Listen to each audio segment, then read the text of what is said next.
Ladies and gentlemen, welcome to another exclusive episode of Science Without Consensus. And what I mean by exclusive is exclusively on Rumble, Saturday night, 8 p.m. Mountain Time. I'm your host, Diamond, from the Oppenheimer Ranch Project. And joining me today is my lovely partner and co-host, Leah Shaper. Hello. We've got a great show jam-packed with cutting-edge science without consensus. We're going to be talking about more supporting science for the Younger Dryas impact hypothesis. We'll go over some of the stats on the Younger Dryas impact hypothesis because it is stacking up at this point. And we'll talk about what's been in the news, a hot blob under New England. And that will transition into other hot blobs around the globe in the form of large, low-velocity shear provinces, which they're now also calling blobs, and how they may be linked to mass extinctions and large volcanic events. And then we'll tie it all together with what's happening today on Earth. If we have time, we will discuss some 2.65 million year old teeth and some of the implications to humanity. So do you have anything you want to throw in before we jump into it? Just that I find it hilarious that the word blob has become a scientific term. Yes, indeed. In other words, we have no idea what these really are. Yeah, they're blobs. They're thermal anomalies. Let's jump into the Younger Dryas impact hypothesis supporting paper. Here it is. You're looking at it. Well, all the links to everything we discussed will be below the video. A 12,800-year-old layer with cometary dust, microspherules, and a platinum anomaly have been recorded in multiple cores from Baffin Bay. Hey.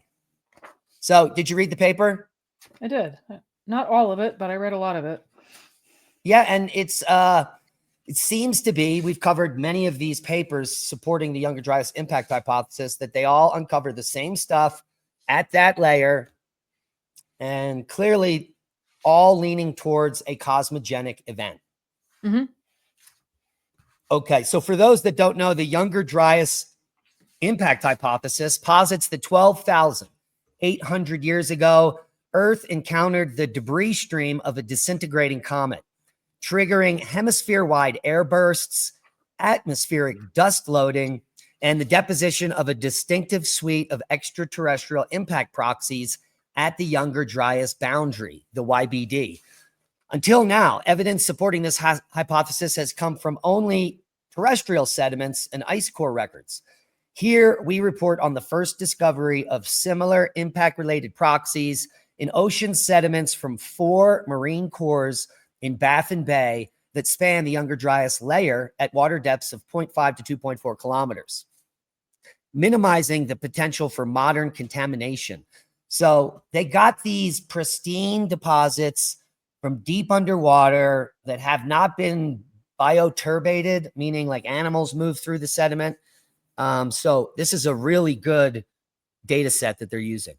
Well, yeah, and the other really important part of that is that one of the objections to the idea of the Younger Dryas impact hypothesis being supported by layers of material like this, so some people will argue, oh, well, this could be industrial contamination rather than extraterrestrial. However, because this sample is being pulled from Baffin Bay, that contamination is essentially impossible. So it disproves that criticism.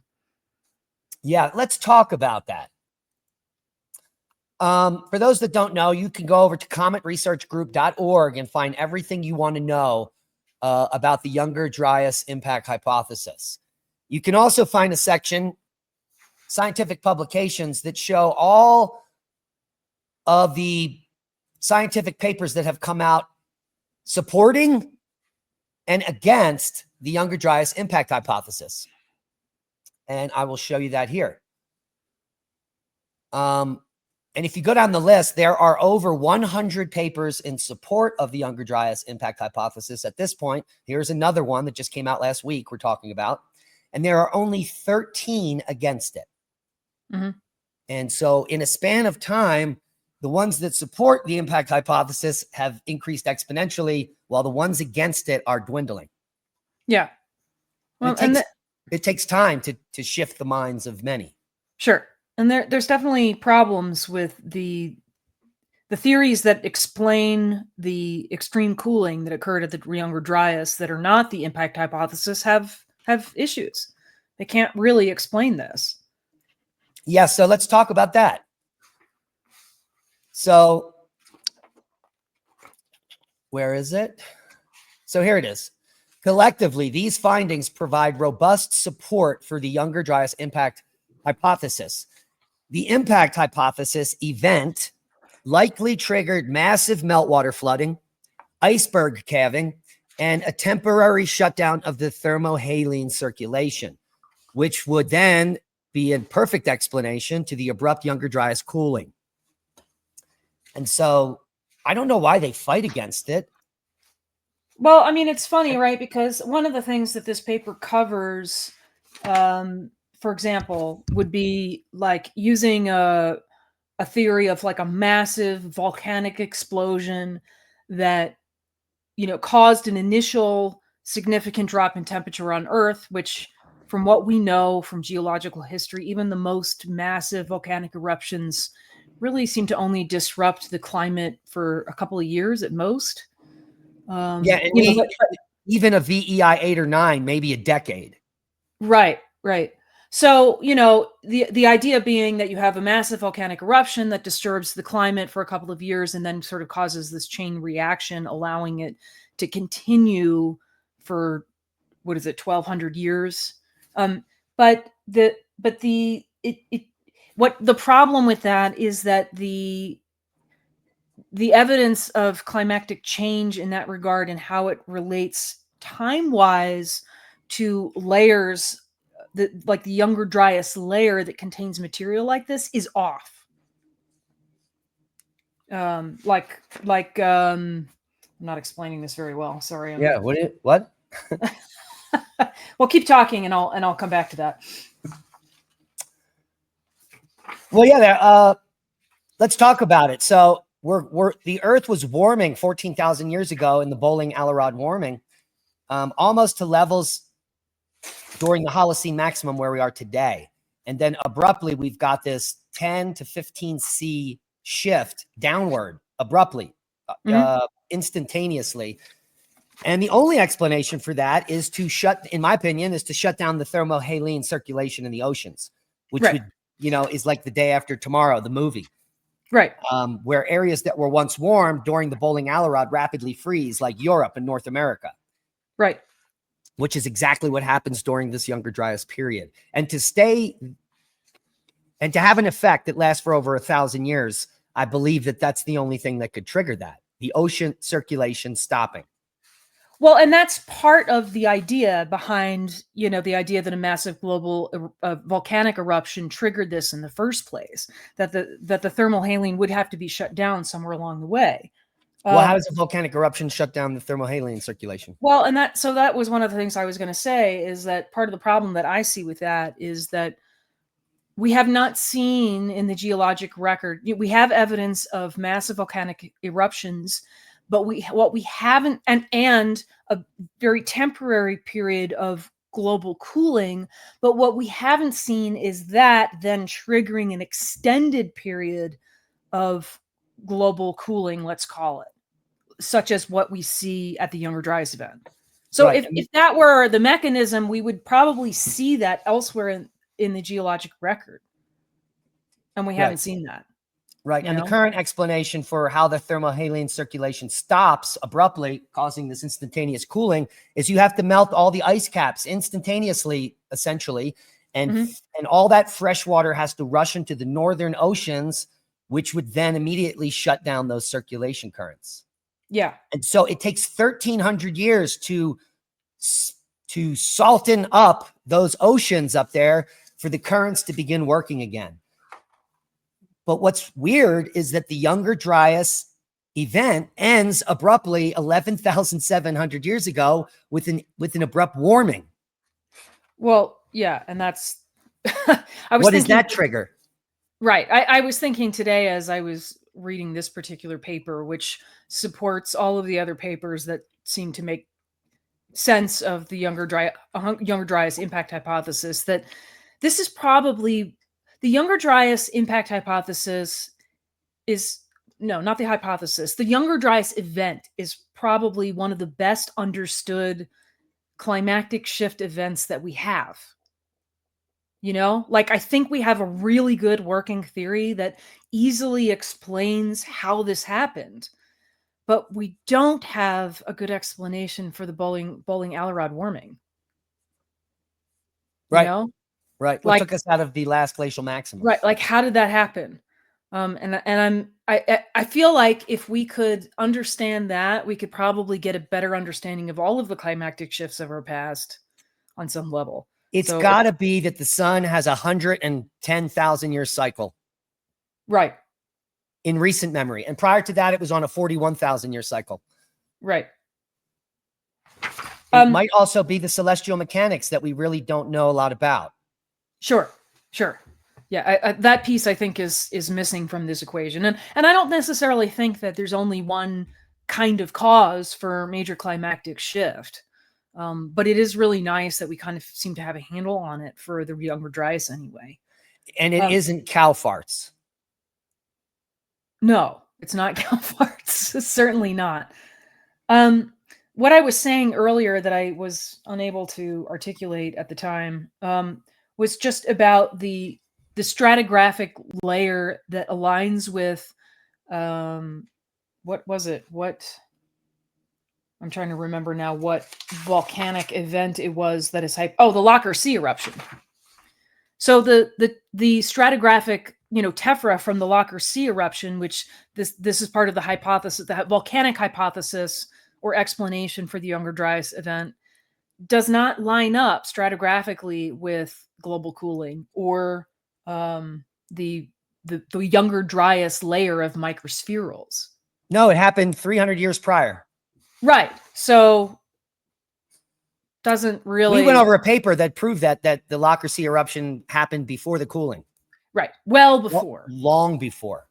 Yeah, very, very long before. So, obviously if you have the evidence of the younger Dryas and then 300 years later you have this layer of microspherules, the only way that you can then claim that the Lockyer Sea led to the younger Dryas event would be to ignore the younger Dryas layer.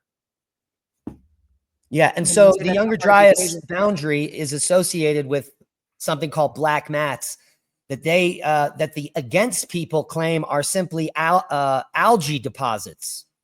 Right. Unfortunately, this is all over the Northern Hemisphere, all through Russia, all through North America. It is a global phenomenon, and there certainly wasn't a global algae level or layer. Well, the better explanation is the burning of all of the boreal forests worldwide during the event. And it's right on the boundary, 12,800 years or so ago. That is also Clovis only below the boundary and Folsom above it. So it's also a shift, a cultural shift across the globe. Mm-hmm. Yeah. Well, but also more importantly, as far as the younger Dryas layer is concerned, like, yes, you have the black mats, but then you also have, and this is what this paper is talking about, a layer where you have a high concentration of these metallic dust particles that don't make sense for the terrestrial situation on Earth. Like, many of them show metallics that have been melted in high temperatures and stuff that you wouldn't typically find on Earth. So, and I mean, you can get into the nitty gritty of all of the details of that, but all of the particles that they're talking about here are highly distinguished from the terrestrial, let's say the terrestrial versions. And so that's really the smoking gun, in my opinion, is that these are not materials you would typically find on Earth. Right. It got to be extraterrestrial origin for the event because it's on the event boundary. That's where they find these. And then we also have the mass extinction on this event boundary, where 65% of megafauna die across the globe. Right. Yep. Yeah, I don't know that there's really any argument at this point about, something happened at this point that caused a mass extinction. The question is just what was the cause? As far as I'm concerned, I don't really think there's a huge question at this point. I think the younger Dryas impact hypothesis is the obvious explanation. The other explanations just don't stack up, and they don't explain everything, and the mechanism doesn't make sense. Right. The overhunting hypothesis. I mean, come on now. Oh, okay. Well, and anything else? certainly overhunting didn't lead to a dramatic drop in temperature, Right. you know? Well, Unless yeah, you're because going all the to mammoth argue that all of farts, those animals were contributing to global warming in some there were way. no, right. So they killed all the mammoths. There were no more mammoth farts, keeping the earth warm. And then it got cold. But again, let's go back to the bowling alley rod, right? We also don't have an explanation for why we had a dramatic rise in temperature either. It happens every 110,000 years, and it's called an interstadial. And ours is almost over. Yeah. So we go back into an ice age for another 80,000 years sometime in the near future. Yeah. I think that the key to all this lies in the Levant, in places like Göbekli Tepe, Karahan Tepe, that somehow when we decipher what these shrines, these astronomical shrines are telling us, it's going to have a lot to do with the Younger Dryas event. Because the theory is that the mass extinction that occurred also occurred in hominids at the same time. And a few people made it across. And this is the knowledge that they had from the past time. Yeah. Yeah. And as we've discussed many times, there's a pretty interesting hypothesis about Pillar 43 in whatever it is, Enclosure D. That's the one on the left here. Yeah, I don't know. Don't quote me on Enclosure D. I might be misremembering that. But the idea being that the symbols on this pillar are indicating something occurring that is coming out of basically what today we call the Taurid meteor stream. And that we've discussed this several times, and we have a detailed show about it from a couple of years ago, if you want to go back and check that out. But it's a very interesting hypothesis. And ultimately the suggestion is that Göbekli Tepe really is a recording of what human beings were, the knowledge that they were gaining from looking at the skies, and recording that for the rest of us. And reminding us that natural catastrophes do happen on Earth. They're not to be forgotten, and they're not to be taken trivially. And you shouldn't live your life thinking that nothing's going to happen to Earth, because it very well could. And does. That's the way I see this. I mean, and as we've also discussed in relation to this, this perhaps explains why Göbekli Tepe was buried intentionally. And there's good evidence for that as well, that this is a preservation of our knowledge of our solar system. So it's worth taking into consideration for sure. Yeah. All right. Anything else? Nope. All right. Let's talk about some blobs. Here's the article from CNN Science. There's a hot rock blob under New Hampshire, and it could be why the Appalachian Mountains are standing tall. So here is the paper: a viable Labrador sea rifting origin of the Northern Appalachian and related seismic anomalies. Okay, I actually shared it correctly. So what did you get out of that? Two very different titles and they're supposed to be related. The paper's supposed to be related to the title. Couple things you need to know. The Appalachian Mountains occurred in a previous orogeny when Africa smashed into North America before the Atlantic opened. So before the Atlantic opened, the continent smashed and formed a huge mountain range rivaling the Himalayas. And that was about 340 million years ago during the Devonian. And in 340 million years, you would think after the continents split that there would be no evidence of a mountain range. It's 340 million years, yet the Appalachians are still there. And so the conclusion now is that one of these blobs that is positioned under New England is acting almost like a hot air balloon, and it's buoyant and it's pushing up the seam of the Appalachians, keeping them high. Mhm. So that's the whole idea here. Well, but additionally, this also was concluding that it was actually a function of Greenland and North America separating. Right. Instead of, right. Exactly. Right. So Because I guess initially, because of the determined age of this thing. yeah. Yep. So nothing, there's no imminent volcanic eruption or catastrophe about to happen. This blob has been slowly moving. I believe they give stats. Yeah. So Yeah, they did. They did. the blob measures 217 and 249 miles wide. It's in an area called the asthenosphere. This is an area in the upper mantle where rock supposedly behaves like a liquid or a plastic. It's ductile, and it slowly moves. And we've got these blobs. We've only started learning about these blobs since the use of seismometers, because by shooting seismic waves through the earth and detecting them, the waves change speed as they go through different densities of material. And so that's how these blobs began to be discovered. Mhm. And we named them. So here are some of the blobs that are sticking off of the outer core. And these blobs are called large, low shear velocity provinces, or superplumes.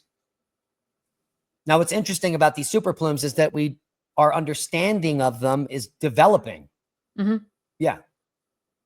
And there have been many different theories about what these are, including some of the oldest theory is that these are remnants of a planet that we collided with about 4 billion years ago, which created the moon, a chunk of that, and deposited itself inside here. Mhm.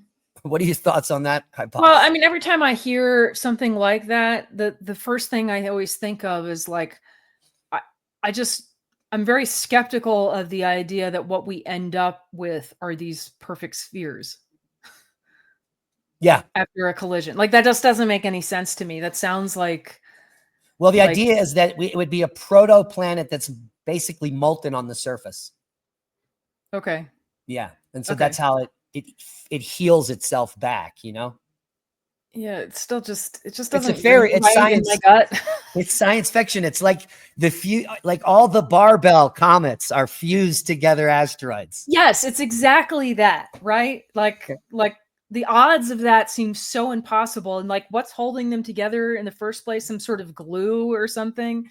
It doesn't make any sense to me. But anyway, Yeah. So this is better to share the blown up one. It's cooler. So another hypothesis, which very well may be, is that this is seafloor that has been subducted, and it just keeps going down and down all the way to that core mantle boundary. mm-hmm, I like that idea. mm-hmm. And it's interesting that you see how there's two main blobs. Yeah, I think I have let me pull up a graphic. There it is.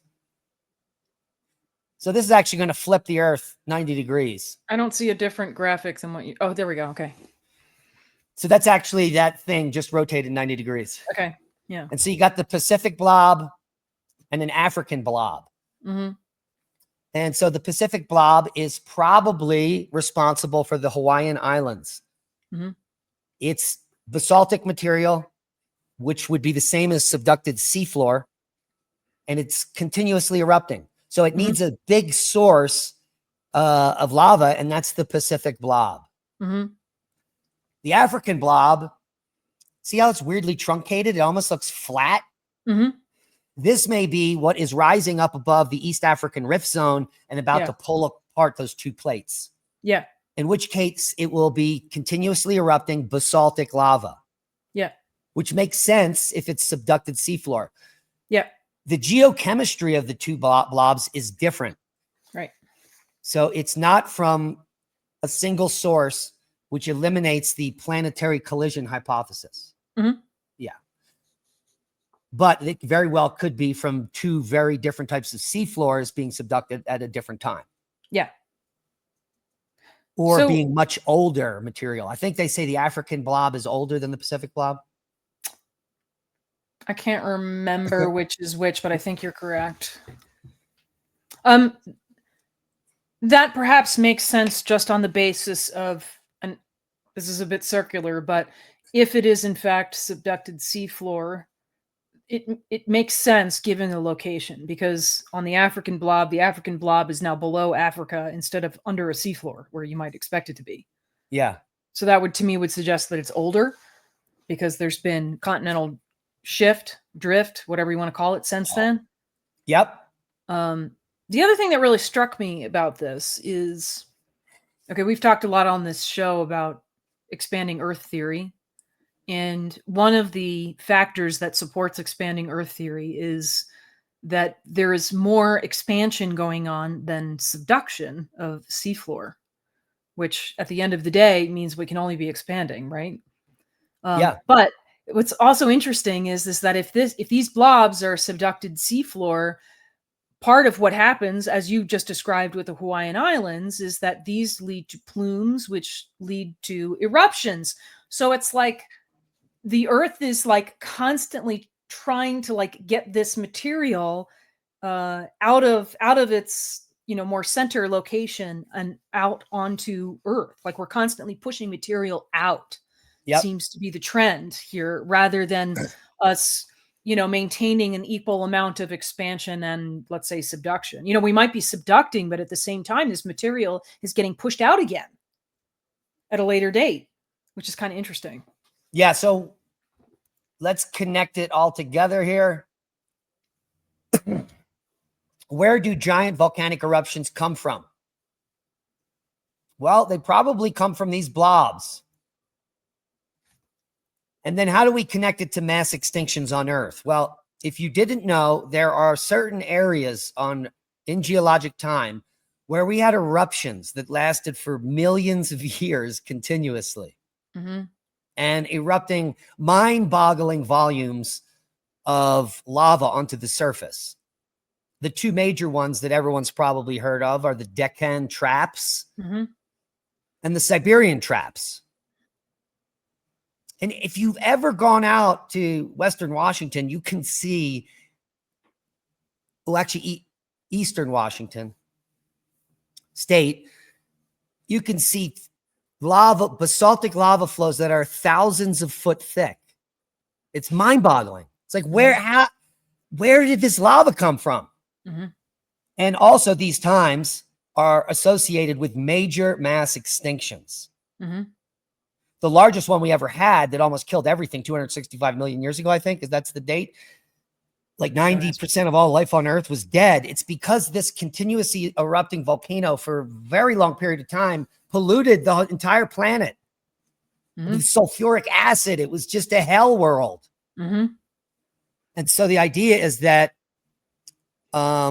these blobs, I guess, can come up in a big way to the surface, and then that triggers one of these long-lasting mass extinction eruptions. Right. But the good news is none of these blobs are near the surface, so probably won't happen soon. But we don't know how fast they move, right? Mm-hmm. So it's like it's all speculation at this point. Right. Yeah. I mean, it does at least seem like what I was saying before, like there's some sort of pressure pushing things out all the time, right? So even if we're not talking about a massive eruption like the Deccan traps or the Siberian traps, there's probably little bits and pieces of that are coming out of larger eruptions on a more regular basis. Right. These blobs are associated with mid-ocean ridges. They're associated with hot spots, places like Iceland. Yeah. And Hawaii, very similar places volcanically. And they're tying these together with these blobs.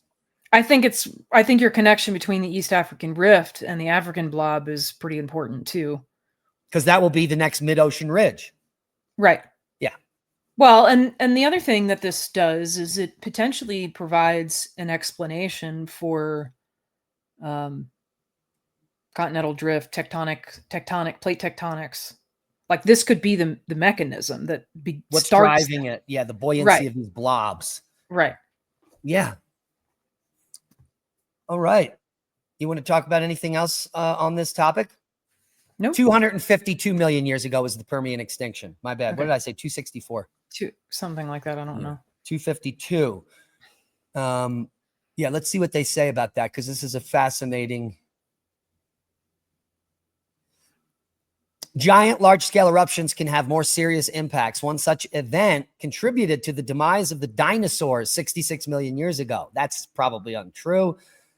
It was more of the comet impact, Chicxulub, than the erupting volcano. But giant volcanoes also trigger events that led to the largest mass dying on Earth, the Permian Triassic extinction 252 million years ago. Okay, that's it. We didn't learn anything. But I mean, it certainly does support the idea that, Earth in and of itself is kind of like a living, breathing organism, and it does seem to clean house from time to time.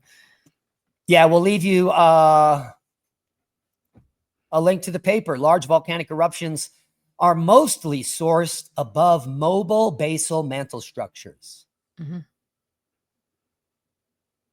Pretty fascinating. Anything else you want to hit on? Nope.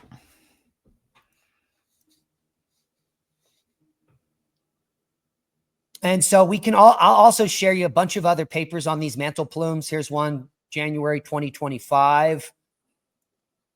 Here is one in February of 2025. And also an interesting article. Should we still study LLSVPs? Why is that a question? Why would we not? I mean, considering how little we understand about the interior of Earth, like that's a ridiculous question. Right. This might have something to do with magnetic reversals. It might be driving the magnetic dynamo. I was kind of struck by, and I don't know if this is exactly true. I mean, it appears that way in this picture, that the two blobs are, 180 degrees from each other. Your mic is off. It might have something to do with centrifugal force, the bulge at the equator. Right. Because we're looking at this tilted. It should be that way if this is the equator. But meaning that they're on the opposite sides of the Earth from each other. Oh, yeah, that too. Yeah, that's what I meant. Yeah. Yeah. And then what are these blue fast blobs in between? I was just wondering about that. Yeah. Right.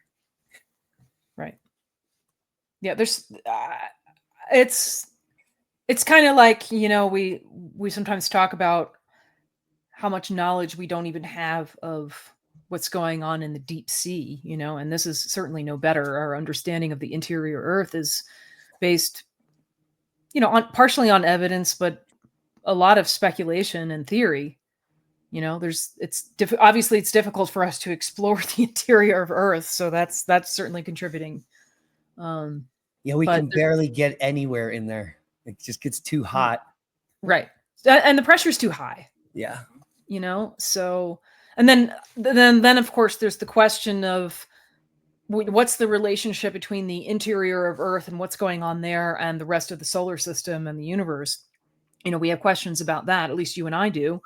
Right? Because the reigning narrative is that the magnetic field of Earth is entirely controlled by the interior of Earth. I don't know how we can come to that conclusion if we don't even really truly understand what the interior of Earth is like. But anyway, it's a speculation. It's a theory. But clearly we have a magnetic connection to the sun at the very least, so there has to be an electromagnetic relationship between the interior of Earth and the sun as well. Right. And that leads to the question of transmutation of elements using plasma at the core. Right.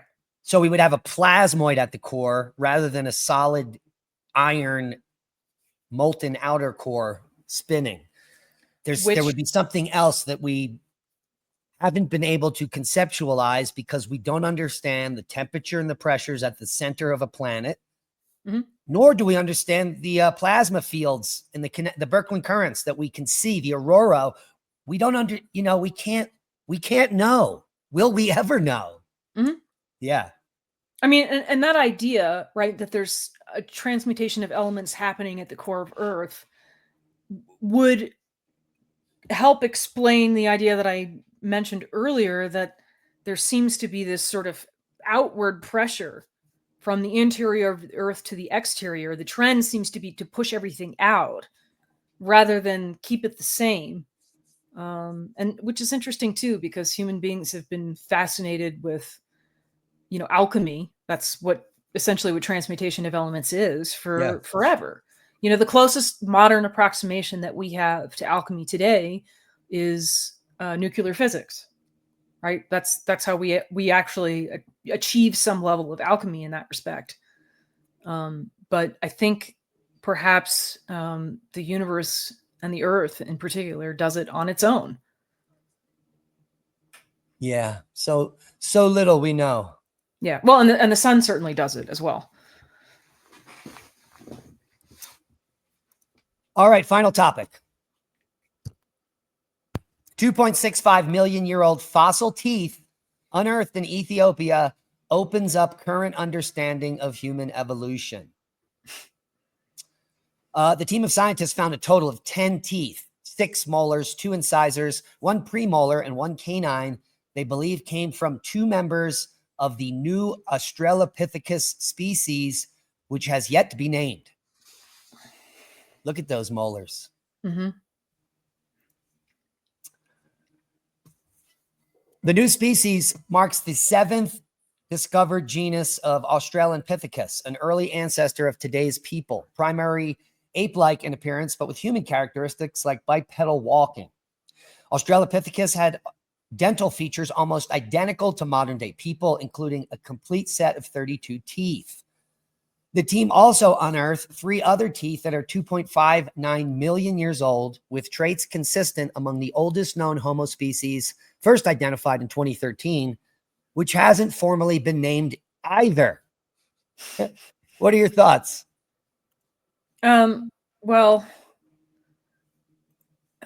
I mean, obviously, as far as evolution is concerned, and this article talks about, this very much takes away from this idea of like a linear line of evolution, from one common ancestor, that evolution is always a branching structure. But, we've talked about this on this show before, that the generally speaking, part of the definition of a species is that you only can breed with your species, but that's Right. obviously not true, right? No. Otherwise, there would be no evolutionary branching like this. We know that Homo sapiens interbred with Neanderthals. We know that we interbred with Denisovans. So what does that mean? And as we've also discussed, like, if 100,000 years from now or 1,000,000 years from now, we dug up the bones of Homo sapiens around Earth and we compared them, we would find some significant morphological differences between races. But yet we're all the same species. And this is also true of, let's say, dogs, domestic dogs. Domestic dogs are all the same species. Obviously, we have bred them in such a way that morphologically they're completely different from each other. A Chihuahua does not look anything like Gremlin, for example. So if you're looking at this 1,000,000 years from now, what do you conclude? Well, you're going to be tempted to include that, based on the distinct morphological differences, that these are different species, but that's not necessarily the case. So Right. I And think look that, what they have here. They've got a handful of teeth. right. We've got The teeth. assumptions in anthropology are astounding. Yeah. Especially Well, it's when it not like comes you're to going to get any hominin. like significant genetic material from these teeth either. No, far too old. And they're Right. fossilized probably. So they've Right. been replaced with other minerals. Well, also, Which is why like, they're black. right. Yeah. And then why are the Australopithecus teeth that they found here so similar to ours today? Because isn't there a whole narrative about, our teeth changed because we were once just plant eaters and then we became meat eaters? Something like that, Yeah. Okay, well, apparently not. And apparently not all evolution is driven by environmental conditions. So I just, I guess my point is just merely that the distinct separation of species is kind of misleading and probably not as definitive as we think, and this makes sense that life is a bit more fluid than, we as human beings, we like to categorize things because it helps us understand. But I think we also have to acknowledge that there must be quite a lot more fluidity between species than we think.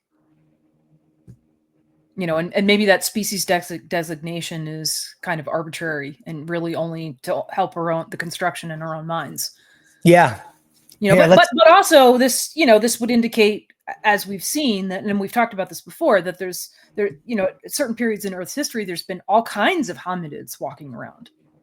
This is not different than what we see in the animal world today. Like, we're probably the exception, being the only hominids on Earth left. Yeah, we must have been the most violent ones and just killed them all off. Maybe. But, every other species we see a variety of types of what we would call a species. Right. And I don't think that they know what they're talking about, because we interbred with Denisovans and Neanderthals. Right. So here, from Science News, mysterious Denisovan interbreeding shaped the humans we are today. What's interesting about this is that the concept is that, first of all, I don't think that these other groups were necessarily different species. They could have been just like, Asian people and Mongoloids and Mongols over here and Africans over there. They're very different looking people. And if we're interbreeding with them and successfully doing that, then that doesn't make any sense, because we would have offspring that are all infertile, which we don't. Right. And it's, we've got a lot of different DNA from a lot of what they're calling different species of hominids in us. Mm-hmm.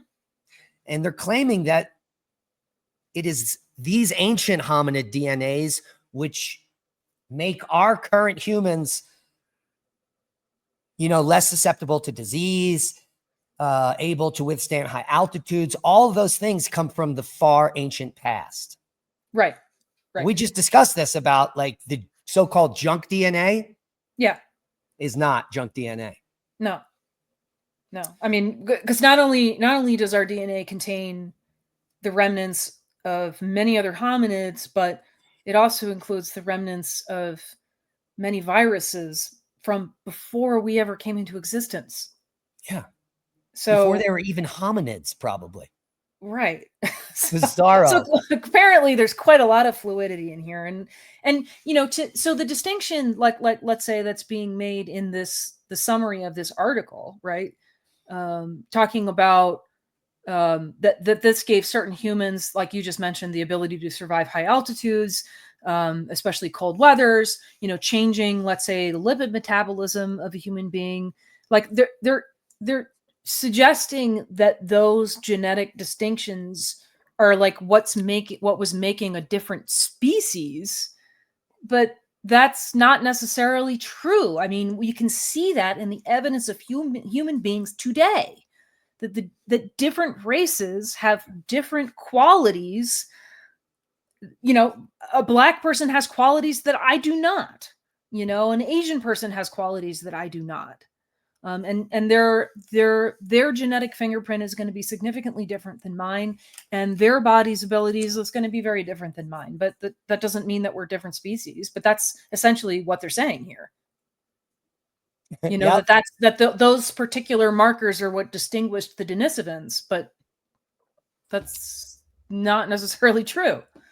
It says Denisovans, a mysterious human relative, left behind far more than a handful of fossils. They left genetic fingerprints in modern humans across the globe. Multiple interbreeding events with distinct Denisovan populations help shape traits like high altitude survival in Tibetans, cold weather adaptation in Inuits, and enhanced immunity. Their influence spanned from Siberia to South America, and scientists are now uncovering how these genetic gifts transform human evolution with such limited physical remains. It seems to me that Neanderthals and Denisovans were the same species and as Homo sapiens. And Homo sapien is probably whatever we call Homo sapien sapien, modern humans, is a result of any number. Like if we go back 100,000 years of these humans interbreeding to create new subgroups, just like dogs, just like you said. Yeah. Which is kind of good news because we also discussed how 41,500 years ago, many of these other subgroups died off because they didn't have the right genetics that we do. Yeah. Well, and to add to that, and we've discussed I have this, good genes, by the way.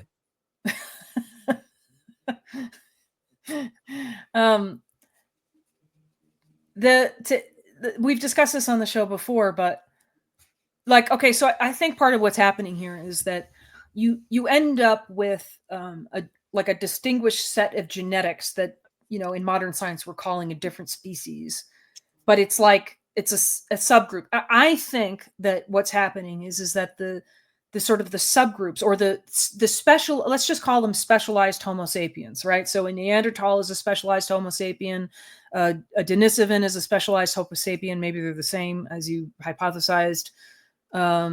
Oh no, you were just talking about, never mind, scrap that. Anyway, so I think, so right now we are in a time where on a global level, all of the specialized human beings, so let's say all of the races, we are all intermingling in a big way, right? We have global connection everywhere. There's nothing stopping us from interacting with other races. And so the genetics become more and more homogenized over time. Obviously, that takes an extremely long time to happen. But, you know, on the basis of the concept that we've discussed, obviously, a million times on this show, that Earth is subject to natural catastrophes, you know, which create both extinctions as well as probably geographical separation. Right, so we probably go through periods of geographical separation for very lengthy periods of time. And when that happens, you end up with a specialized set of genetics because your genetic pool is now limited. And so then you start getting these even more distinct groups. So if you could imagine all of human beings being completely homogenized today, there's no way to tell an Asian person from an African person, from an Inuit, like there's no distinguishment. If you could imagine that, we get to that point and then some major catastrophe occurs. We are all geographically separated. And then we start getting these pockets of specialized genetics with a limited genetic pool, and those groups start looking very different from each other, right? It's not any different really than the way that we breed dogs, you know. So you know, then we get so I kind of think that's what's happening here, and it's probably happened repeatedly, where we get separated, we get these specialized groups, and then we sort of come back together again, and we're misinterpreting the hominid fossils as being some different species, when in reality they're probably just a specialized genetic data set, which we can now see in the genetics, right? We're able to see, like, okay, you do your genetic test and you have like 1% Denisovan DNA, or I do my test and I get 3% Neanderthal or whatever, because there's that specific data set that's in there that we can recognize. Yeah, I'm definitely Denisovan. You probably aren't, actually. I can feel it. Surely you're a bit Neanderthal. We probably both are, just based on the fact that we both have European backgrounds, but. Ooga booga. Yeah. That's right. And that's what Neanderthals say. They say ooga booga. Well, the Denisovans were very cultured. They buried their dad and they had high tea, I think. Oh, yeah? Where are you getting the high tea from? I don't know. Is that in the archaeological record? They made jewelry. Yeah. So if you just think about the Earth today, like the continent of India has a bunch of people that all look the same, billion of them. Mm-hmm. And East Asia they all look the same. And go up into Russia, they all look the same, but they're completely different looking as you move around geography. How would it be any different 100,000 years ago than now? Mm-hmm. And all they're doing is saying, Yeah. So the Neanderthals were the Europeans back then. Mhm. The Denisovans were the Asians back then. Mhm. Right. Why don't they get that?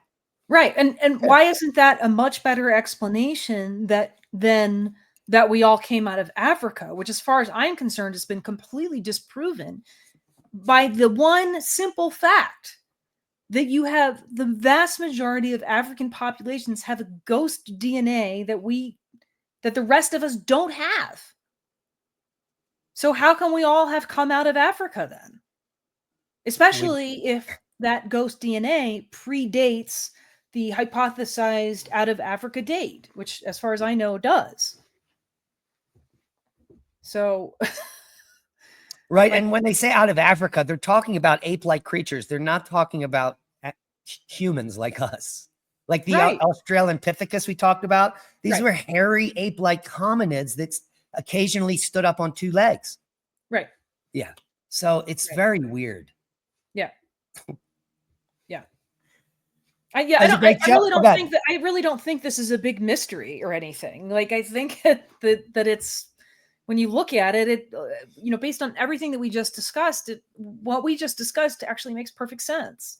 And again, it's just speculation, right? But it is based on a certain amount of evidence, and it disproves some of the concepts that we continue to use in the theory of how Homo sapiens have evolved. Yes, indeed. Guys, if you have any show topics you want us to talk about, leave it in the comment section below so we can check it out and do stuff that you want to hear. Anything you want to say before we finish up? Nope. All right. Great show. Thanks for watching, guys. Hit the thumbs up. Follow us on Rumble. Do all those YouTube-y things or Rumble-y things. And we'll see you in the next episode. And if you want to catch the premiere, well, obviously you're here on Rumble, so you are catching the premiere, and you'll be the first to see it, 8 p.m. Mountain Time on Saturdays. And then we'll replay it over on our YouTube channel, Magnetic Reversal News, on Wednesday.